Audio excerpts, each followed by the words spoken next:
सुरभारती तव चरणं प्रणमामः। नाद ब्रह्ममयी जय भाग्येश्वरी, नाद ब्रह्ममयी जय भाग्येश्वरी, शरणमते गच्छामः। जय जय हे भगवती सुरभारती तव चरणं प्रणमामः। त्वमसि शरण्या त्रिभुवनधन्या, त्वमसि शरण्या त्रिभुवनधन्या, सुरमुनिवन्दितचरणा। नवरसमधुरा कविता मुखरा, नवरसमधुरा कविता मुखरा, स्मृतिरुचिरुचिराभरणा। जय जय हे भगवती सुरभारती तव चरणं प्रणमामः। आसीना भव मानसहंसे, आसीना भव मानसहंसे, कुन्दतुहिन शशिधवले। हर जड़तां करो बुद्धिविकासं, सिद्धपङ्कजतनु विमले। जय जय हे भगवती सुरभारती तव चरणं प्रणमामः, तव चरणं प्रणमामः। सुप्रभात। आज का सुविचार, thought of the day. Don't fear the darkness, stars shine in the dark. अंधेरे से मत डरो, सितारे अंधेरे में ही चमकते हैं। हमें सितारों से प्रेरणा लेकर विपरीत परिस्थितियों में भी डटे रहना चाहिए। जिस प्रकार सितारे अंधेरे में चमकते हैं, उसी प्रकार कठिनाइयों से लड़कर सफलता हासिल करने पर आप भी सितारों की तरह चमक उठेंगे। धन्यवाद। Very good morning to everyone. Today's word is reject. REJECT, reject. Reject का हिंदी अर्थ होता है मना करना या अस्वीकार करना। आइए इसको एक सेंटेंस से समझते हैं। She rejected my proposal. Thank you. सवेरे का नमस्कार। वक्त है पहेली का और पहेली है, वृद्ध पुरुष रोगी एक मृतक, देखा एक सन्यासी को, देख ज्ञान की खोज में निकले, ज्ञान मिला पूर्णमासी को। कौन थे ऐसे महान पुरुष? विचार कीजिए। आप जानते हैं इसका उत्तर, बिल्कुल सही जानते हैं। इसका उत्तर है महात्मा बुद्ध। महात्मा बुद्ध के बचपन का नाम सिद्धार्थ था।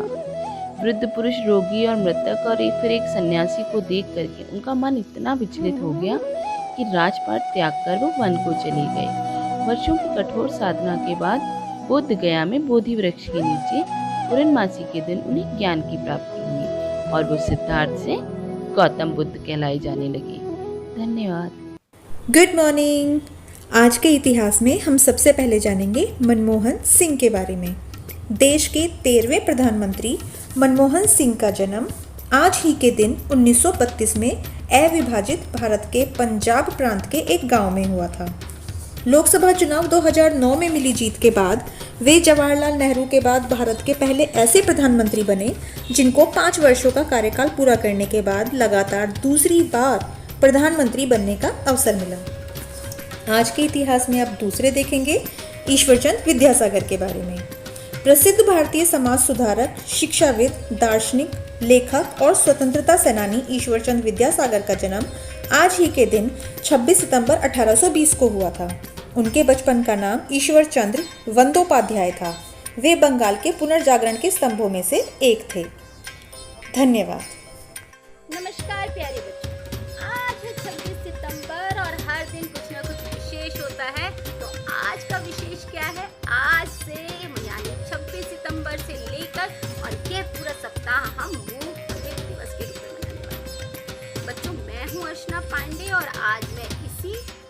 उद्देश्य को आपके सामने रखूंगी कि विश्व मूक बधिर दिवस क्यों मनाया जाता है।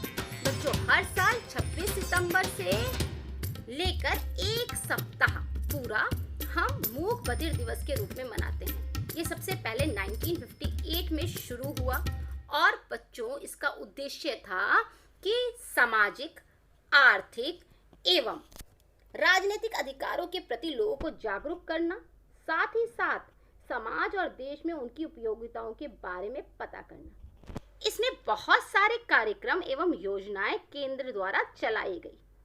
आज की जानकारी आपको रोचक लगी होगी। धन्यवाद। आपका दिन शुभ हो। Good morning. आज की प्रश्नोत्तरी में आपका स्वागत है। तो आज का पहला प्रश्न है, किस महाद्वीप को पठारी महाद्वीप कहते हैं? इसका उत्तर है अफ्रीका। दूसरा प्रश्न है, चट्टानों के अध्ययन करने वाले विज्ञान को क्या कहते हैं? इसका सही उत्तर है शैलकी, जिसे इंग्लिश में पेट्रोलॉजी भी कहते हैं। तीसरा प्रश्न है, मानसूनी प्रदेशों में सर्वाधिक वर्षा कहाँ होती है? इसका सही उत्तर है पूर्वोत्तर भारत में। चौथा और अंतिम प्रश्न है, विश्व में कपास की कृषि के अंतर्गत सर्वाधिक क्षेत्रफल किस देश में पाया जाता है? इसका सही उत्तर है Bharat. Thank you. Good morning. Today I brought you a poem, Little Birdie, written by Alfred Lord Tennyson. So sing with me. What does little birdie say in her nest at peep of day? Let me fly, says little birdie, mother, let me fly away. Birdie, rest a little longer, till the little wings are stronger. So she rests a little longer, then she flies away. What does little baby say in her bed at peep of day? Baby says, like little birdie, let me rise and fly away. Baby, sleep a little longer, till the little limbs are stronger. If she sleeps a little longer, baby too shall fly away. Thank you. प्यारे बच्चों, मैं अर्चना सरोहा लेकर आई हूँ आज की कहानी, जिसका शीर्षक है दिखावा करने का फल। मैनेजमेंट की शिक्षा प्राप्त एक युवा नौजवान की बहुत अच्छी नौकरी लग जाती है। उसे कंपनी की ओर से काम करने के लिए अलग से केबिन दे दिया जाता है। वह नौजवान जब पहले दिन ऑफिस जाता है और बैठकर अपने शानदार केबिन को निहार रहा होता है, तभी दरवाज़ा खटखटाने की आवाज़ आती है। दरवाजे पर एक साधारण सा व्यक्ति रहता है, पर उसे अंदर आने कहने के बजाय वह युवा व्यक्ति उसे आधा घंटा बाहर इंतज़ार करने के लिए कहता है। आधा घंटा बीतने के पश्चात वह आदमी पुनः ऑफिस के अंदर जाने की अनुमति मांगता है। उसे अंदर आते देख युवक टेलीफोन से बात करना शुरू कर देता है। वह फ़ोन पर बहुत सारे पैसों की बात करता है, अपने ऐशो आराम के बारे में कई प्रकार की डींगे हाँकने लगता है। सामने वाला व्यक्ति उसकी सारी बातें सुन रहा होता है, पर वो युवा व्यक्ति फ़ोन पर बड़ी बड़ी डींगे हाँकना जारी रखता है। जब उसकी बातें ख़त्म हो जाती हैं, तब वह जाकर उस साधारण व्यक्ति से पूछता है कि तुम यहाँ क्या करने आए हो। वह आदमी उस युवा व्यक्ति को विनम्र भाव से देखते हुए कहता है, साहब, मैं यहाँ टेलीफोन रिपेयर करने आया हूँ। मुझे खबर मिली है कि आप जिस टेलीफोन से बात कर रहे थे वो हफ्ते भर से बंद पड़ा हुआ है, इसीलिए मैं इस टेलीफोन का रिपेयर करने के लिए यहाँ पर आया हूँ। इतना सुनते ही युवा व्यक्ति शर्म से लाल हो जाता है और चुपचाप कमरे से बाहर चला जाता है। उसे उसके दिखावे का फल मिल चुका होता है। कहानी का सार यह है कि जब हम सफल होते हैं तब हम अपने आप पर हमें बहुत गर्व होता है, और यह स्वाभाविक भी है। गर्व करने से हमें स्वाभिमानी होने का एहसास होता है, लेकिन एक सीमा के बाद ये अहंकार का रूप ले लेता है और आप स्वाभिमानी से अभिमानी बन जाते हैं, और अभिमानी बनते ही आप दूसरों के सामने दिखावा करने लगते हैं। धन्यवाद। गुड मॉर्निंग बच्चों, आज का हमारा जागरूकता विषय है बाल श्रम। बाल मजदूर मजबूर है, कंधों पर है जीवन का बोझ, किताबों की जगह है रद्दी का बोझ। जिस मैदान पर खेलना था उसको साफ करना ही जीवन बना, और जिस जीवन में हंसना था वो आंसू पीकर मजबूत बना। पेट भरना होता क्या है आज तक उसे मालूम नहीं, चैन की नींद सोना क्या है आज तक उसने जाना नहीं। बचपन कहाँ खो गया वो मासूम क्या बताएगा, जीवन सड़क पर गुजर गया वो यादें क्या सुनाएगा। बाल मजदूरी पाप है, नियम तो बना दिया, ये उसके हित में है या जीवन कठिन बना दिया। जब आज खतरे में है वो क्या भविष्य बनाएगा। जब पेट की भूख ही चिंता है, क्या वह पढ़ने जाएगा। बाल मजदूर मजबूर है, नियम और सताता है। अगर देश का भविष्य बनाना है तो इस मजबूरी को हटाना है। धन्यवाद। नमस्कार साथियों, मैं संजीव शर्मा एक बार फिर आप सभी का स्वागत करता हूं प्रेरणा सूची आधारित गतिविधियों के इस कार्यक्रम में। आज हम बात करेंगे कक्षा 1 के गणित के एलो कोड M102 अर्थात 1 से 99 तक की संख्याओं के प्रति समझ के बारे में। आइए देखते हैं कि कक्षा शिक्षण के दौरान हम किस प्रकार इससे गतिविधियां करा सकते हैं। अच्छा बच्चों, ये बताओ तुम्हारे घर में कौन कौन रहता है। ध्यान करो और तुम्हारे सहित तुम्हारे परिवार में कुल कितने सदस्य हैं, इनकी संख्या अपनी कॉपी पर लिख लो। सभी बच्चे आपस में एक दूसरे से उनके परिवार के सदस्यों की संख्या को अब पूछ लें। यानी आपने अपने परिवार के सदस्य की संख्या लिख ली और आपके बराबर में जो आपका दोस्त बैठा हुआ है उससे भी पूछ लीजिए।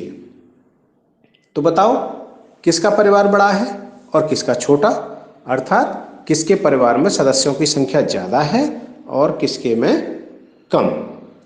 चलिए एक काम और कर सकते हैं हम, जरा अपने अपने बस्ते में से अपनी किताब और कॉपियां निकाल लीजिए। सभी बच्चे अब इनको गिन लीजिए और इनको गिनने के बाद अपनी कॉपी पर लिखिए। देखो तो तुम्हारे बस्ते में कॉपी किताब ज़्यादा है या तुम्हारे दोस्त के में। अगर कम है तो कितनी और ज़्यादा है तो कितनी, ये भी लिखिए। अब 3-3 बच्चे मिलकर एक ग्रुप बना लीजिए और अभी स्कूल की बाकी कक्षाओं में आप जाएंगे। 3 बच्चों की एक टीम होगी। ये टीम कक्षा 2, कक्षा 3, कक्षा 4 और कक्षा 5 में अलग अलग आप जाएंगे और वहां जाकर देखकर आइए कि उस क्लास में कुल कितने छात्र उपस्थित हैं। और यहाँ आकर अपनी कॉपी पे लिखिए कि आपकी कक्षा में कितने हैं और आप जिस कक्षा को देखने गए हैं उसमें कितने हैं। क्या उस कक्षा में तुम्हारी कक्षा से ज़्यादा छात्र उपस्थित हैं अथवा कम, और हैं तो कितने। देखो तो जरा, लिखो अपनी कॉपी पर और फिर हमें बताओ कि कितने ज़्यादा हैं या कितने कम। सभी शिक्षक ध्यान दें कि गतिविधि करते समय बच्चों की क्रियाओं पर ध्यान देते रहें। जहाँ भी आपको लगता है वो गलती कर रहे हैं तो उनका मार्गदर्शन करें। बच्चों से रोचक प्रश्न पूछें, उनसे ऐसे ही क्रियाकलाप करने को कहें और वास्तव में जब वे गिनती के काम को कर रहे हों तो उनकी मदद करें और वो जो भी बोलें उसको गंभीरता से सुनें। आपकी सक्रिय भागीदारी आपके प्रेरणा लक्ष्यों को हासिल करने में सहायता करेगी। पर याद रहे, छात्र अधिक सक्रिय दिखें आपके अपेक्षा। तो हासिल करने के लिए प्रेरणा लक्ष्यों को कराते रहिए गतिविधियां। नमस्कार, बहुत बहुत धन्यवाद। सुन सुन सुन मेरी नन्ही सुन, सुन सुन सुन मेरी मुन्नी सुन, ज्ञान की गंगा बहे, प्रदेश ये प्रेरक बने। सर्वांगीण विकास हो, उन्नयन की बात हो, अभ्युदय की बात हो, शिक्षकों का साथ हो, बात हो उत्कर्ष की, अधिगम के परिणाम की। अब न कोई छूटेगा, बच्चा बच्चा सीखेगा।